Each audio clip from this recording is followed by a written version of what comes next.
Hi, I'm Casey Jones. Welcome to our accidental food forest. That name came about when Dr. Allen from Northern Arizona University brought students to visit. My wife, Joan, heard him talk about our food forest. She just laughed at knowing I had planted trees pretty randomly when I brought them home. The first lesson from the food forest is don't wait, don't hesitate. You don't need to be an expert to start. If you can dig a hole, that's all you need to begin. There's a lot we didn't know, but you learn as you go. We made mistakes, sometimes we lost trees, but now all kinds of plants propagate themselves and fill in the food forest. What you have in the end is resilience and a richer surrounding that satisfies the soul. If you plan to be in our part of the state and would like to stop by, email me and we can arrange a time for you to visit. Also, feel free to email me if you have questions about anything in the presentation. My email address is at the end. I've added lots of links, which I hope will be helpful as you follow up on information on the slides.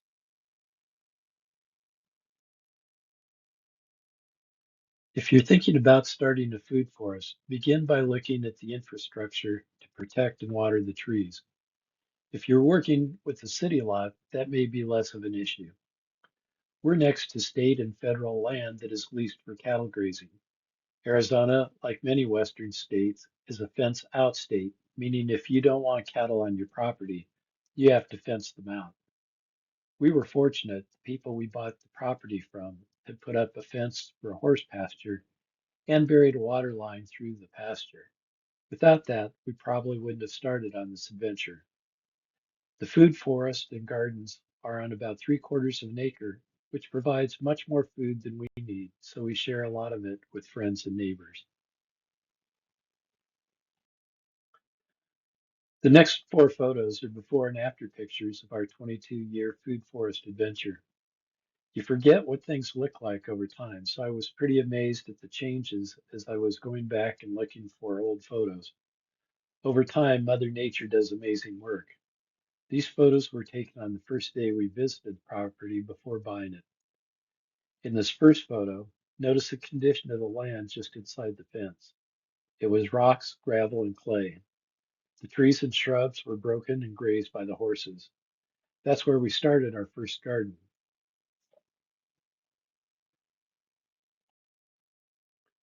These pictures are in our front yard looking south. The trees are Afghan pines, Pinus iberica, which are fast growing and drought tolerant when established and grow well in alkaline soils. There used to be someone in the area who sold them as living Christmas trees, so they are all over Spring Valley.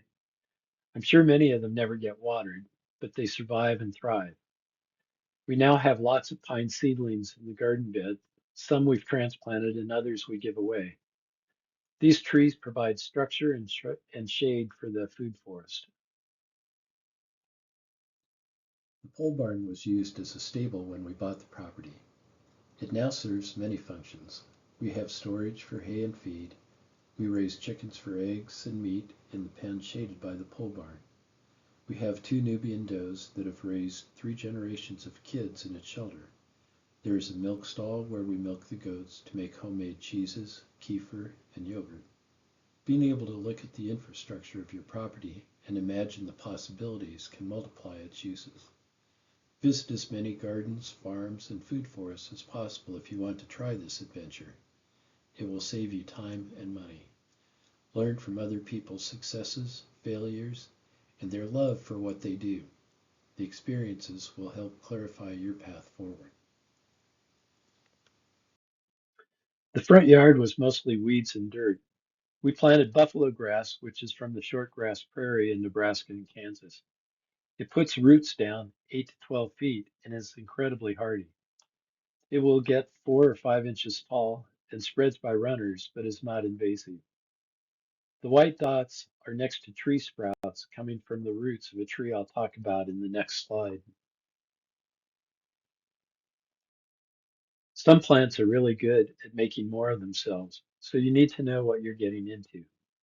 The Illinois everbearing mulberries are about the favorite fruit we grow. but birds do spread the seeds, which is okay for us. But you wouldn't want one of these in an urban lot because they stain sidewalks, cars, and carpets.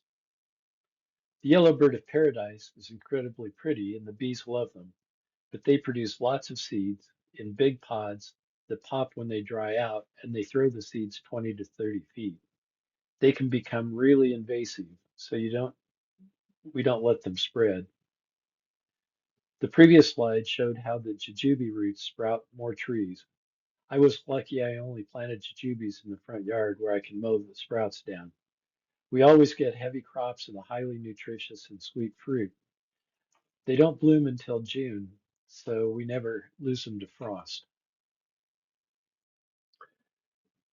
This is another tree I didn't really understand what it was going to do when I planted it. They're remarkable trees. After the first year or two, they really take off and can grow 6 feet or more per year. I didn't know that they would be sending shoots out 50 or 60 feet away, but the bees love them. It's one of the first flowers in the garden, and especially bumblebees like the flowers because they can crawl inside of them. In China, they're row cropped and used as shade over crops and cattle. And doing research for this presentation, I found out that they fix nitrogen and sequester carbon at an astounding rate. So I'm glad I planted them, but this is one you need to be careful if you're considering putting it in your food forest. After reading the two reviews on this page, you'll see a seller may have a different perspective on a plant than someone dealing with it in a landscape. We planted goose plums and they send suckers up all over. They're a pain to control. I just have to chop them out. Some of them I let grow and I've grafted apricots on them, but it's one I wish I hadn't ever planted. What's the difference between an orchard and a food forest? An orchard is laid out with regular spacing to put the most trees in the least space, but with room to grow to productive size. An orchard is designed for efficiency of maintenance, pest control, and harvest. These pictures are from the Orm School. We got a grant from the Burpee Seed Company to do this. I laid out the design and the maintenance guys used an auger on a tractor to dig the holes. An auger leaves a smooth surface inside the hole, which can cause roots to circle instead of growing into the native soil. So we had to rough up the sides before planting. We had a work day on a weekend with parents and alumni. I taught the students how to prune roots and get the trees planted to the correct depth. On planting day, we had lots of hands to help. We got 146 trees planted in an hour and a half. Orm School has a pruning class in February. You can email me in January if you're interested in attending. I should know the date by then. A food forest emphasizes complexity rather than efficiency. It's multi-storied, competitive for light and nutrients, but cooperative at the same time. The shade that kills one plant is just what's needed by another. A fence line becomes a hedge of native plants and becomes an ecotone, or boundary between two different communities, the high desert on one side and food forest on the other. That increases biodiversity. In this photo, they're pluots, peaches, mulberries, apricots, Afghan pines, native cedar, graythorn, algerita, lemonberry, mesquite, and a bitter orange that originally was the rootstock of a kumquat. The kumquat graft died, but the bitter rootstock lived and is now 30 feet tall. It's loaded with bitter oranges late in the year. The fruit makes a pretty good margarita and can be used in cooking, but this tree produces milk crates full of fruit. The juice has a really low pH, like 3, so it could be used for food preservation in a pinch. In the evening, the bitter orange is filled with quail and other birds because they're protected by the tree's nasty thorns. In return, the birds litter the ground with bird poop and fertilize the area. With the mulch we've put down, the soil stays moist and fungal mycelia grow in the root zone. This complexity vis-a-vis the orchard create stacked functions in a landscape of relationships that increase diversity and resilience. We never have a problem with fruit pollination. Both native and honeybees have pretty continuous nectar supply in the food forest. The plant on the left is a cardoon related to artichokes, but the main stem of young leaves is used like celery but tastes like artichokes. On the right, the passion vine covers a fence. It's another super spreader that sends out vine sprouts from its roots, but it's one of the bumblebee's favorites, and they're beautiful flowers.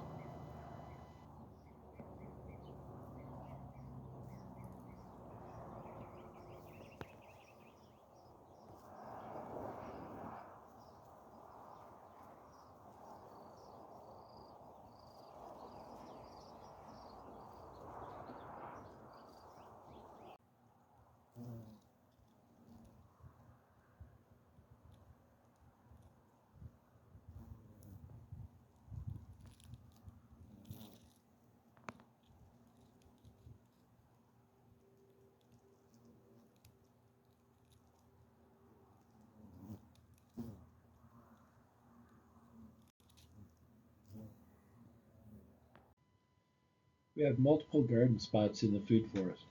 Most of them are in raised beds, and others just in the ground. With the patchwork of shade and sun, we can find spots to fit most vegetables' needs. We use mosquito netting to protect crops from other food forest residents, and shade cloth for plants like peppers. This part of the horse pasture became our first garden. It's amazing what straw, broken down horse manure, and compost can do to heal the land. It gives the earth the means to heal itself.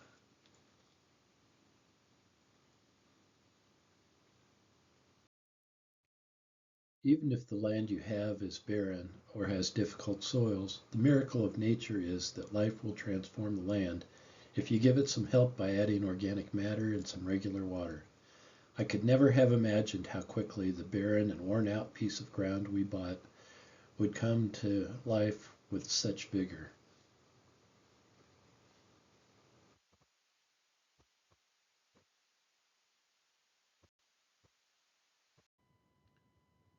We put up this structure as a shade house after deciding to buy a number of bare root trees. I had shade cloth to put on the structure, but that's not on at this point. The T-posts were spaced 5 feet along each side and were spaced 12 feet across for the width. That made the height tall enough to walk under comfortably. The chicken wire and boards attached to the T-posts kept the rabbits out. Notice how the hoops are attached to the spine with duct tape. That allows the structure to flex and is less likely to break as compared to glued joints. I'd put a misting hose at the top, which would work well for starting seedlings, but drip irrigation ended up working better for the bare root trees. In this photo, we'd planted tomatoes in walls of water because the trees weren't arriving until late fall. You can see the pile of broken down horse manure by the fence that we were using to amend the soils in the shade house. We have access to piles of leaves and aged horse manure from the Orm School, so we use that to make large batches of compost. We use about 2 times the volume of leaves to horse manure. On the initial mixing, we spray the pile with water as it's being turned until it's wet enough that you can squeeze a few drops of moisture out of a handful of compost. The goal is to have a pile that is moist throughout, but still has lots of spaces for oxygen. If we get everything right, the pile will heat up in 2 or 3 days to around 140 degrees Fahrenheit. We use a compost thermometer to track the temperature. After several weeks, the temperature will start to drop, either because it has started to compact and there isn't enough oxygen, or it started to dry out. That's when we turn the pile again and get it back into balance. Yavapai County has a transfer station where you can drop off brush and tree limbs. Once or twice a year, a huge machine comes in and chips the trees and brush into mulch. Over the course of a year or two, the piles are turned several times. When the piles are finished, the mulch is free to pick up. You have to sign a damage waiver, but then the staff will use a backhoe to load mulch in your truck. I could never have imagined how the many tons of mulch we hauled in our old pickup truck would be so transformative when spread on the land. The positive change in the trees and native plants was amazing. I don't know how widespread municipal mulching is, but it certainly should be widespread.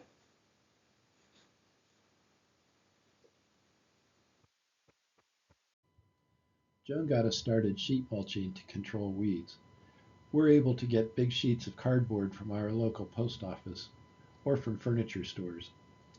Doing this over the last 4 or 5 years has had a dramatic impact on the growth and health of the trees. The soil stays cool and moist under the mulch and changes the structure of the soil.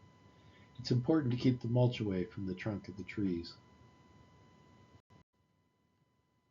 The change in the soil from sheet mulching is pretty amazing. When you dig around, there are lots more worms and various insects and fungal mycelia. Instead of being light-colored, slick clay, the soil has turned dark and crumbly. After a rain, it feels like you're walking on a sponge.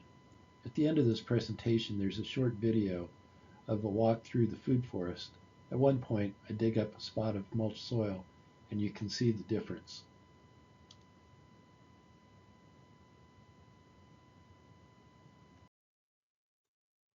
When we first toured the land, one of the features I liked was the length and grade of the slope above the property. After watching the way rainwater ran several times, I started making strategic changes in the flow of the runoff to slow the water and direct it into areas of the orchard where it spreads out and sinks into the soil.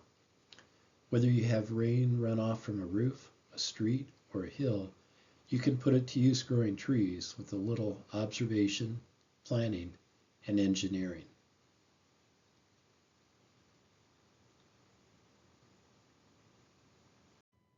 We had a well drilled the year we bought the property. We'd never done that before, so there was a learning curve. During the permitting process, I got on the Arizona Water Resources website and looked at the drilling records in our area. It was really useful because one of the reports had a description of the rock debris that came up when our neighbor's well was done. On the third day of drilling, we were getting down to 180 feet, and our driller asked if we wanted to keep going since we hadn't hit water. I looked at the neighbor's report, and it listed a black rock substrate they went through when they finally hit water. We went to 200 feet, and the water came up to a static level of 57 feet. A little research paid off. We had the well drilled at the top of the property because I wanted to be able to gravity flow water if needed.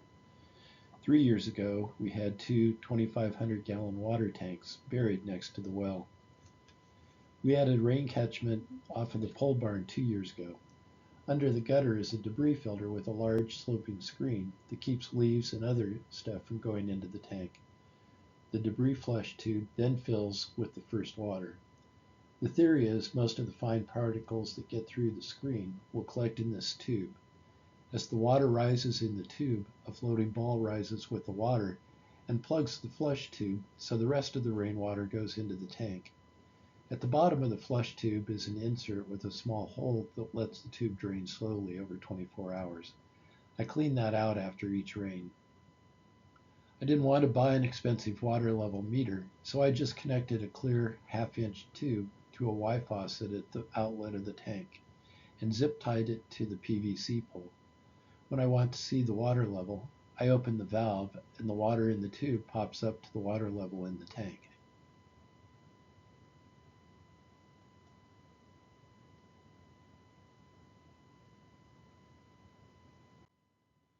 This is a busy slide, but these are the elements of an irrigation system.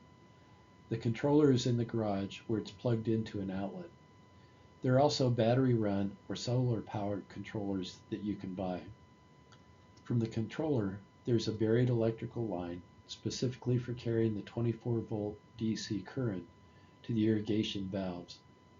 You can buy irrigation cable for either 6 or 12 valves depending on what you need. There are now modular manifolds that are well worth the money as compared to having to glue the PVC pieces together. The modular design makes it much easier to put together and to replace a valve when needed. The distribution tubing carries the water to where it's needed. There are fittings that allow you to divide the distribution line to go in different directions. Emitters are inserted into the distribution line with a punch to water each plant. There are hundreds of types of emitters depending on the flow you need and whether your irrigation is on the level or varies in elevation. Both of the companies listed have many resources online with good information for putting an irrigation system together. Once you have the irrigation system completed, it takes some time and monitoring to be sure the irrigation is working the way you expected.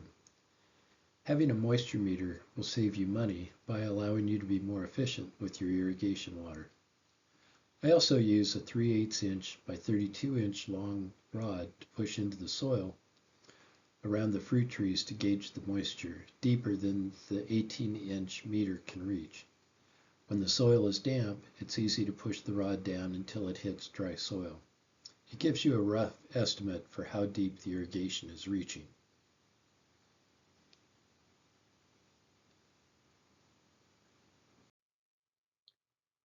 This is a sad gala apple tree that in the past had bumper crops of apples. Over the course of this growing season, the leaves and fruit remained small. At the end of the season, the leaves started to drop earlier than they should have. I thought maybe the main irrigation tube had been plugged. I used the metal rod described in the previous slide to check to see if the apple was dry. The rod easily sank it the entire length into the soil. Last winter, we had put another layer of cardboard and mulch around the apple tree. Unfortunately, I didn't reduce the irrigation to compensate for the reduced evaporation. I'd been drowning the tree with excess irrigation. Roots need oxygen through sufficient air porosity to do their job. I'm hoping now that I've reduced the irrigation, the tree will recover next year. Another lesson from the food forest.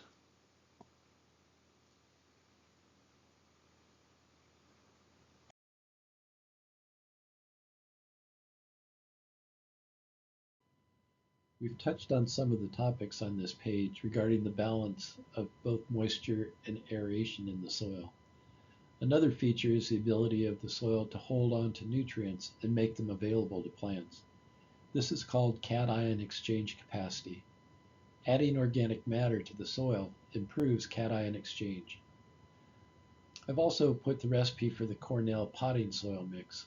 This mix changed the horticulture industry. Instead of growing plants in pots of dirt that were prohibitively heavy to ship, this light mix allowed greenhouse businesses to ship all over the country to the detriment of mom and pop nurseries. We use this mix to start vegetables indoors and to start tree seedlings. For our mix, 1 part is 1 5-gallon bucket. So, two buckets of peat or cocoa fiber, 1 bucket of perlite, 1 bucket of vermiculite. Lime is only needed if you use peat moss because it's very acidic with a pH around 3. We add a 1/2 cup of blood meal and a 1/2 cup of bone meal instead of the fertilizers in this recipe. We mix this in a wheelbarrow.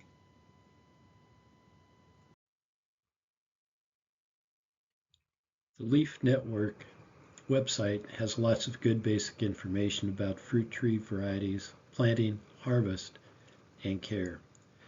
It's a good first place to start your food forest research.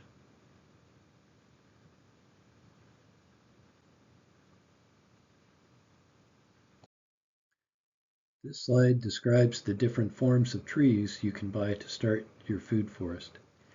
It's organized from the least expensive to the most expensive ways to start a fruit tree. Of course, time is money, so buying larger trees will provide fruit much faster than planting a seed. But as you get your food forest started, you'll have seed sources to work from to raise your own trees. I found trees in 5-gallon pots to be the best overall value considering the cost versus the time to the first harvest. Trees can also be found in 15-gallon pots or larger. I usually avoid these larger sizes as they're more difficult to handle and I haven't found much advantage in terms of first harvest. Raising trees from seed takes the longest, and the resulting trees will most likely not be identical to the parent. But starting from seed is one way new varieties are developed. You may create something new and wonderful. If not, you can always use them to graft onto from one of the trees that you do like. The links on this page give good explanations of chill hours. As you can see, in most types of fruits, a range of chill hours have been cultivated. Our area is somewhere between 800 and 1,000 chill hours. Using apples as an example, if we planted an Anna apple, it may bloom too early and get frosted, but it will do well in Phoenix. We planted peaches with a range of chill hours, so we have peaches that ripen from late June until October. Understanding chill hours helps you spread out fruit production, if that's better for you. Or if you want everything to ripen in a narrow window, you can plan that too. Even if you're going to start your food forest with potted trees, it's worth experimenting with starting trees from fruit seeds. Most seeds from temperate climates have some mechanism to prevent them from sprouting at the wrong time of the year. Companies that sell tree seeds will have the required treatment protocols to break the seed's dormancy.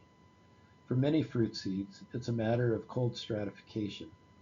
Essentially, that's putting the seeds in a plastic bag with moist, not wet, media for a required period of time. I'm working on propagating a peach that came up on a rootstock that I failed to cut off. The peaches have good flavor, but stay firm and are huge. It's also the last peach to ripen in early October, which we do like. I could just propagate the tree by grafting it or air layering a branch, but I want to see what other traits might show up from these seeds. This slide shows the seeds I had cleaned and soaked overnight and then put in a bag with damp perlite. They should break dormancy in about 8 weeks. I wrote the date I put them in the refrigerator and the date they should start to sprout. I leave them in the fridge until they start to sprout. As I mentioned in an earlier slide, you can raise fruit trees from seed. It's unlikely the resulting tree will be the same as the parent because of new genetic combinations, but there may be traits that are beneficial. I've planted apricot seeds from a 100-year-old apricot tree on the Orm School campus. The trees have exceptional hardiness and fruit quality. By growing the seedlings in paper pots that can be transplanted directly in the ground, they maintain their deep-reaching taproots, which are typically pruned in trees coming from a nursery. I have also been growing orange trees from seed. I planted orange seeds 7 or 8 years ago. One survived, and this will be the 3rd year we get fruit from it. I'll continue planting seeds from this cold hardy tree. Most of the seedlings will die during the winter, but I'm looking for a tree that will survive a typical winter at our elevation.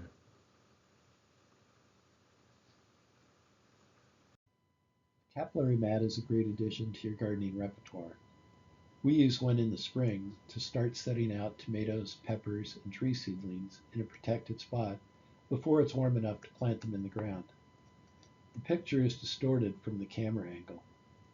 There's very gradual slope from left to right, and basically it consists of a layer of plastic, a layer of absorbent material above that, and a top layer that keeps the roots from growing into the absorbent layer, something like a light weed barrier cloth. The plant roots need to be at least halfway down the pot before this will work well, but then plants really take off because watering from the bottom encourages the roots to grow down, and the air porosity remains high as compared to watering from the top. I use a timer to run a couple times a day, depending on temperature and plant needs, but the absorbent layer will remain moist for a long time and allow the capillary action to continue to pull water into the pot. This reduces the chance of you missing a watering and having them dry out. You don't need to have boards around the mat. Sometimes I just put rocks on the corner of the mat to hold it in place. After you put pots on it, it stays put. If you're planning to have a large number of trees in your food forest, grafting cuttings onto rootstock might make sense. The cost per tree would be lower, but it takes a year or two before the grafted trees start to really grow, and they'll be smaller to start than potted or bare root trees. You can get scion wood from your own trees or from other people's trees to graft onto the purchased rootstock. Some varieties of trees that are new on the market are protected from propagation by plant patents and should not be used to graft. There are lots of good grafting videos online. I've taught lots of people how to graft. It takes some practice. At first, it's a numbers game. You just need to do lots of grafts to get some that work, but once you get the hang of it, it's fun to do. The tree in this slide was here when we bought the house. It has plum, peach, and apricot branches. Plum is the rootstock. There are lots of plants that can be easily started from greenwood cuttings. I've used sterile sand, cocoa fiber, and perlite, as in this picture, to root in. If you use sand, it's best to sterilize it in the oven before using it. Typically, you use a rooting hormone to encourage root development. You can look up directions online for any plant you want to try.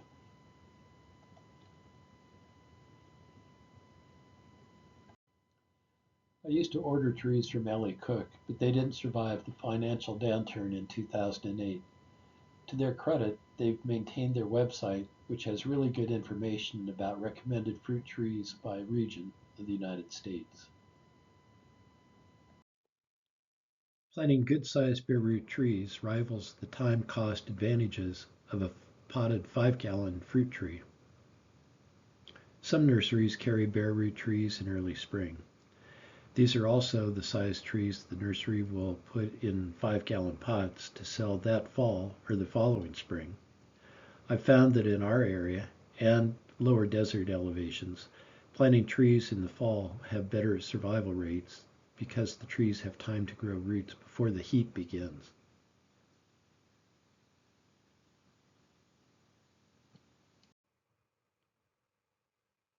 This slide has links to companies I've purchased from in the past and have had good experiences with. I know there are many others as well.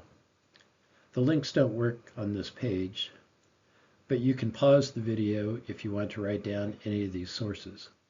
I don't have any financial interest with any of them.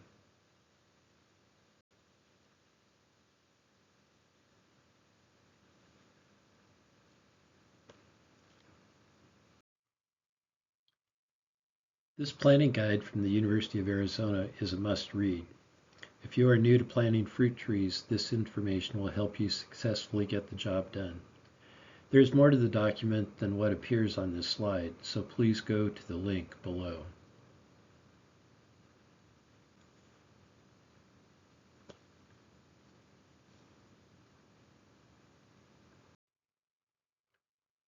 In an earlier slide, I had talked about the cost-time value of bare root fruit trees.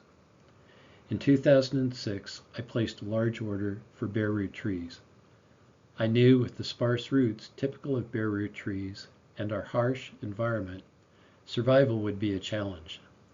I put up a hoop house and planted the bare root trees there to let them grow for a year with protection.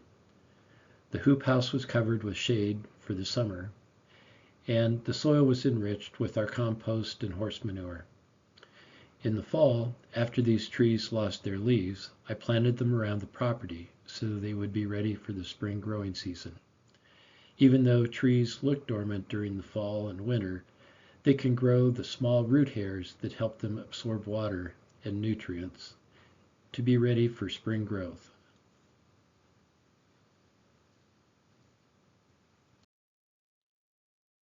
Planting trees on a hill provides both opportunities and challenges. It doesn't work well to have irrigation lines that go up and down the hill. Even with pressure compensating emitters, the amount of water will likely be different for trees at different elevations. The best way is to plant trees on the level, meaning at the same elevation across the hill, so that the irrigation is equal for each tree. This also allows you to create swales and berms to intercept rain runoff and spread it so that all the trees at the same elevation get the same amount of water. The challenge is how to create the swales at the same elevation across the hill.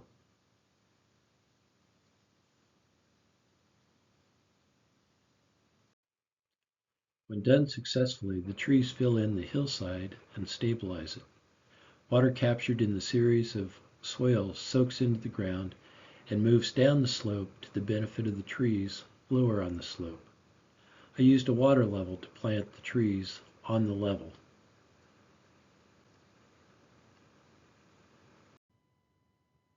Water levels are a low-tech method to create a swale berm on the same elevation, so the water spreads evenly across the slope. It takes two, preferably three people to make it work. One person on each end of the poles and one person to pound a stake to mark the elevation as you move across the hill. To start, one person sets the pole at the start of what will become the swale. The second person moves their pole across the hill, stretching out the tube, connecting the two, and then moving up or down until the water levels match. A stake is put in at that point, and the first person then moves to that stake as the other person moves across the slope and again moves up or down until water levels match. This process is repeated across a hill for the length of the swale and berm that you want to create. I use two pieces of aluminum 90-degree corner stock about 6 feet in length. The 1/2 inch clear tubing is zip tied to the poles with some silicone glue in a few places to keep the tube in place. You need about 25 feet of tube so you have a 5-foot length attached to both poles and about 15 feet of tube in between. If you make the tube much longer, it will be harder to be sure you stay on a true level path. These trees were planted 18 years ago on the level across the face of the slope. There are 7 different tiers of trees. The original swales are difficult to see now, having been largely filled in as we put down layers of cardboard and mulch. This layout does produce more of an orchard-like structure with rows separated by spaces, which makes it easier to move tools and equipment compared to the more random food forest design.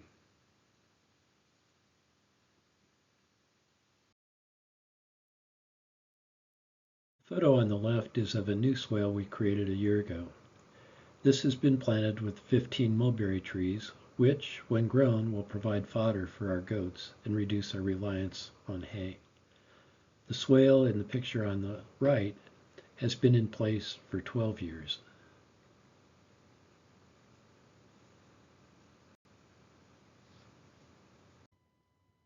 The increased biodiversity you've sponsored in your fruit forest wants to eat what you grow.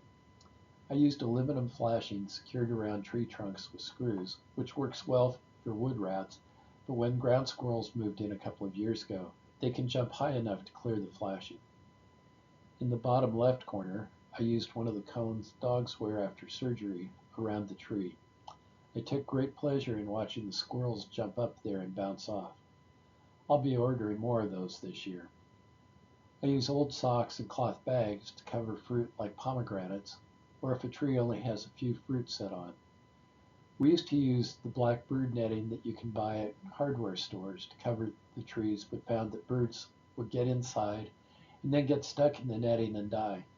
A couple of years ago, we switched to mosquito netting, which you can get in various sizes. A 20 by 24-foot mosquito net does a really good job of covering this fig tree. I seldom need to spray pesticides, but if I do, I use a hose-end proportional sprayer. You can put the undiluted pyrethrin or whatever you decide to use and set the dial to the correct number of tablespoons or teaspoons per gallon. I can spray a large tree in 10 or 15 minutes. I use several kinds of predatory insects, like green lacewings and Aphidius colemanni. The websites on this page have really good information on using predatory insects in your garden.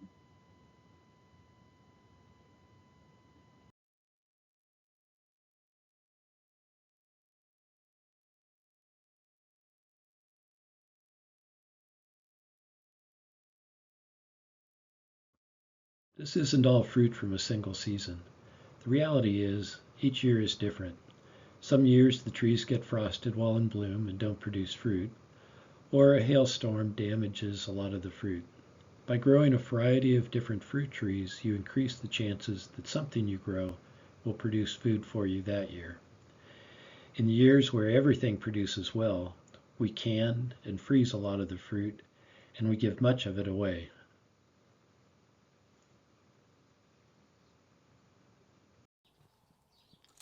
This is a video of a short walk through the food forest.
I believe food forests are an opportunity to create more resilience, diversity, and abundance for people and other life forms.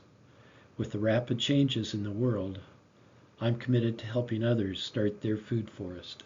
Feel free to contact me at the email on this slide.